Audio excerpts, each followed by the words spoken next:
Hello दोस्तों, आज इस वीडियो में मैं आपके लिए क्रियाओं के जो अन्य भेद हैं उसके बारे में पढ़ाऊंगा। यदि आपने इससे पहले वाली वीडियोस नहीं देखी हैं तो आप उनको भी ज़रूर देख लें, और आप हिंदी व्याकरण को कंप्लीट चैप्टर वाइज पढ़ना चाहते हैं तो प्लेलिस्ट में जाकर ट्रिकी हिंदी ग्रामर भाग से कंप्लीट हिंदी को पढ़ सकते हैं। ठीक है दोस्तों, तो चलिए हम वीडियो को स्टार्ट करते हैं और क्रियाओं के जो अन्य 6 भेद हैं इनके बारे में अच्छे से जानते हैं। सबसे पहले यहाँ पे देखिए, क्रियाओं के अन्य भेद पूछे तो आप बताएं क्रियाओं के अन्य में 6 भेद मिलते हैं। एक प्रश्न यहीं से पूछा जाता है कि क्रियाओं के अन्य भेद कितने होते हैं। अन्य 6 भेद होते हैं। हमने इससे पिछली वीडियो में देखा था क्रिया के मुख्यतः 2 भेद होते हैं और अन्य भेद पूछे तो वो 6 होते हैं। 6 के नाम आपके सामने हैं।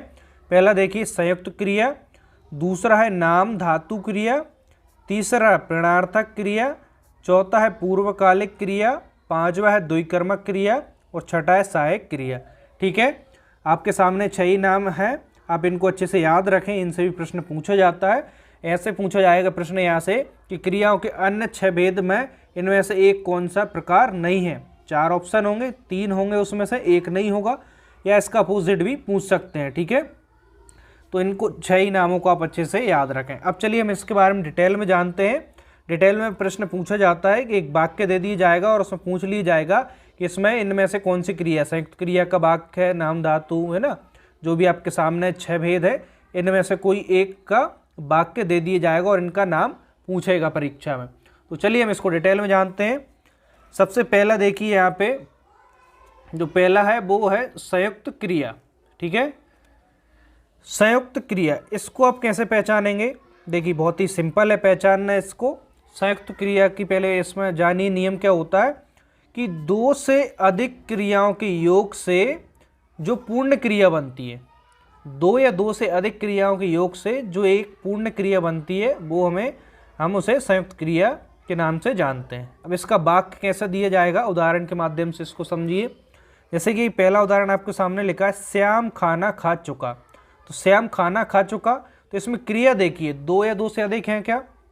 एक तो है खाना, देखिए एक तो ये खाना आपके सामने जो भी खाना है वो वाला खाना है और उसको खा रहे हैं, तो खा यहाँ पे क्रिया है और चुका यहाँ पे 2 क्रिया है।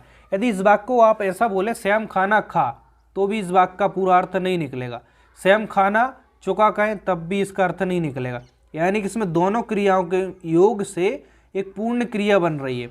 श्याम खाना खा चुका, तो खा और चुका दोनों को कहने से एक पूरा वाक्य कंप्लीट होता है। तो इस वाक्य में हम कौन सा लगा देंगे? संयुक्त क्रिया का वाक्य हो गया। ठीक है, दूसरा देखिए उदाहरण, सीता स्कूल चली गई। अब इसमें देखिए 2 क्रिया, एक तो चली और गई, यानी कि चलना और गई, तो 2 क्रिया। सीता स्कूल चली, इसमें भी अर्थ पूरा नहीं होगा।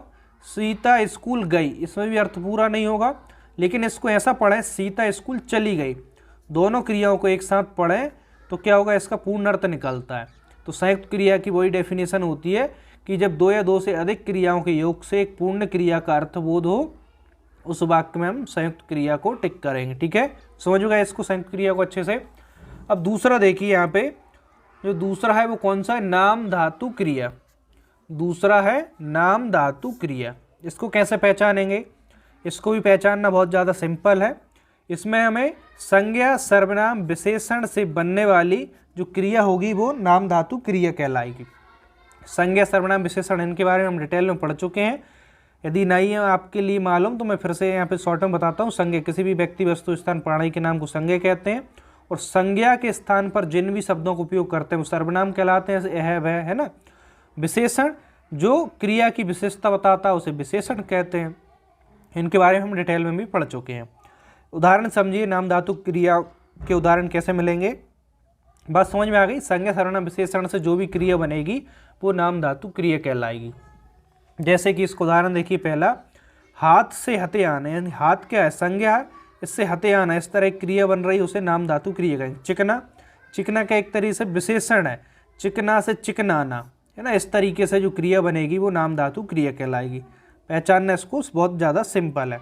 ठीक है, चलिए दोस्तों हम आगे बढ़ते हैं।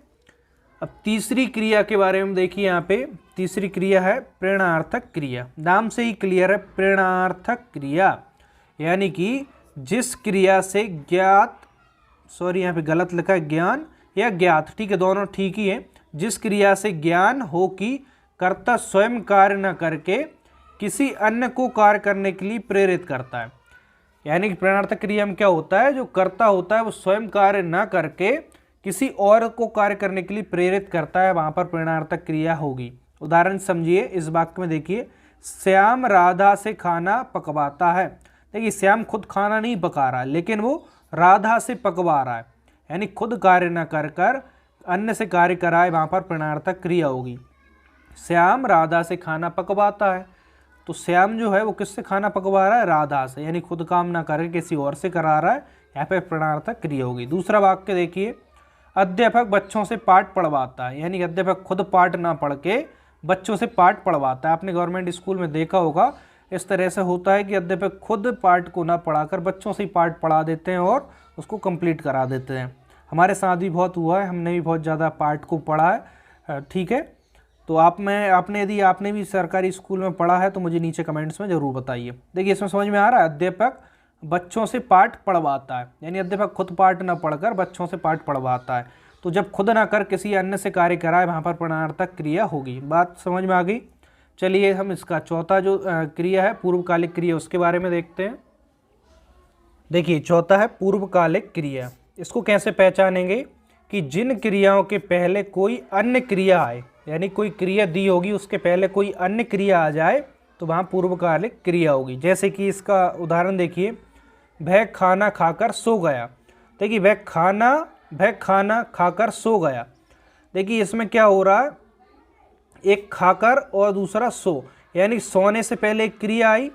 जिन क्रियाओं के पहले कोई अन्य क्रिया आई, यानी कि एक क्रिया यहाँ है सोना, सोने से पहले उसने क्या किया, खाया, खाकर, है ना। तो यहाँ पे एक क्रिया आई, क्रिया से पूर्व एक क्रिया आए, ठीक है। देखिए यहाँ पे आप कंफ्यूज मत होना, संयुक्त क्रिया में भी दो क्रियाएं आती लेकिन दोनों मिलकर उसका अर्थ पूर्ण होता है, लेकिन इसमें दोनों के अर्थ से यहाँ पे मतलब नहीं है। हमें देखना है कि एक क्रिया से पहले कोई पूर्व क्रिया आए, है ना, दोनों का अर्थ होना चाहिए। वह खाना खाकर सो गया, यानी सोने से पहले वो क्या हो गया, खाकर सो गया। तो यहाँ पे कौन सी पूर्वकालिक क्रिया।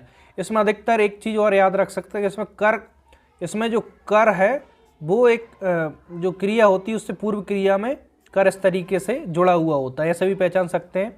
बाकी आप इसका सही तरीका क्या है कि जिन क्रियाओं के पहले कोई अन्य क्रिया आए वहाँ पर पूर्वकालिक क्रिया होगी।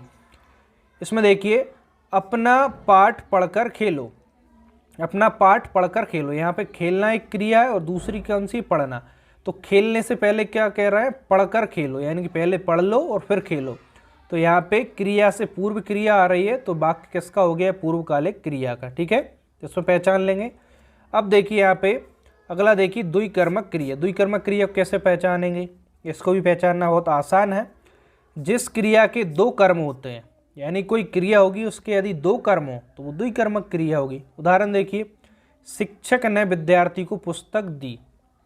शिक्षक ने विद्यार्थी को क्या पुस्तक दी, तो दी या देना यहाँ पे क्रिया है। इसके कर्म देखिए, शिक्षक तो कर्ता हो गया, देना पुस्तक दी जो देना हो गया वो क्रिया हो गई, बाकी विद्यार्थी बचा और पुस्तक। तो विद्यार्थी और पुस्तक क्या हो गए, कर्म हो गए। तो जो देना यहाँ पे क्रिया है इसके दो कर्म होगा, एक तो विद्यार्थी और दूसरा पुस्तक।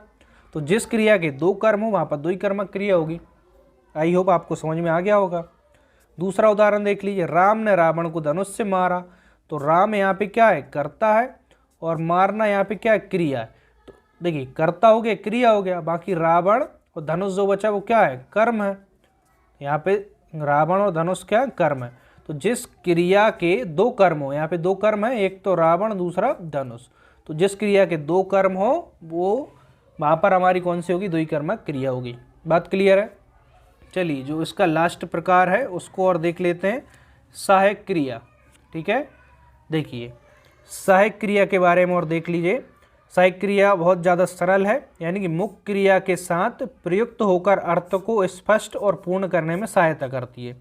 सहायक क्रिया का क्या काम है कि जो मुख्य क्रिया होगी उसके साथ प्रयोग होकर उसके अर्थ को स्पष्ट और पूर्ण करने में सहायता करती है। उदाहरण समझिए, मैं घर जाता हूँ। तो यहाँ पे जो जाना है, ये जाना या जाता, ये क्या है, मुख्य क्रिया है। अब इसके साथ जो हूँ लगा है, देखिए इसको ऐसा पढ़े मैं घर जाता, तो इसका अर्थ आपके लिए स्पष्ट नहीं हो रहा, मैं घर जाता, लेकिन हूँ जुड़ने से स्पष्ट हो जा रहा है, मैं घर जाता हूँ। तो हूँ यहाँ पे क्या है, हूँ यहाँ पे सहायक क्रिया है। ठीक है, इसके अर्थ में स्पष्टता आ गई। दूसरा उदाहरण देखिए, मैं खाना खा रहा हूँ। तो मुख्य क्रिया यहाँ पे क्या है? मुख्य क्रिया आप देखेंगे, मुख्य क्रिया है इसमें मुख्य खाना। मैं खाना खा रहा हूँ, तो मुख्य क्रिया के साथ यहाँ पे रहा हूँ जो आ रही है सहायक क्रिया, क्योंकि मैं खाना खा अर्थ स्पष्ट नहीं होगा, लेकिन यदि इसको ऐसे पढ़े मैं खाना खा रहा हूँ, तो जो रहा हूँ अर्थ को और अधिक स्पष्ट करती है। तो यहाँ पे जो रहा हूँ वो क्या होगी? सहायक क्रिया होगी। इस तरीके से आप पहचान सकते हैं जो क्रियाओं के अन्य 6 भेद हैं, इनको भी बहुत अच्छे से। आई होप आपको आज की वीडियो में अच्छे से समझ आ गया होगा। यदि आपको कोई भी डाउट होता है नीचे कमेंट बॉक्स में ज़रूर पूछें, और आप दोस्तों वीडियो को लाइक शेयर ज़रूर करें और कमेंट्स भी ज़रूर करें, ताकि मैं आपके लिए और अच्छी वीडियो यहाँ पर लाता रहूँ। देखिए यहाँ पे थोड़ी सी परेशानी होती है, बार बार मक्खी भी इस वीडियो में आ जा रही है। ठीक है, कोई बात नहीं, लेकिन देखिए फिर से आ गई है। तो इस तरीके से छोटी छोटी परेशानियाँ होती रहती हैं। दोस्तों यदि चैनल पर न्यू है तो चैनल को सब्सक्राइब भी जरूर कर लेना, और आप अधिक जो व्याकरण है उसको चैप्टर वाइज पढ़ना चाहते हैं तो प्लेलिस्ट में जाकर आप ट्रिकी हिंदी ग्रामर फोल्डर से पढ़ सकते हैं। तो ठीक है दोस्तों, मिलते हैं नेक्स्ट वीडियो में। आज के लिए इतना ही। Thank you.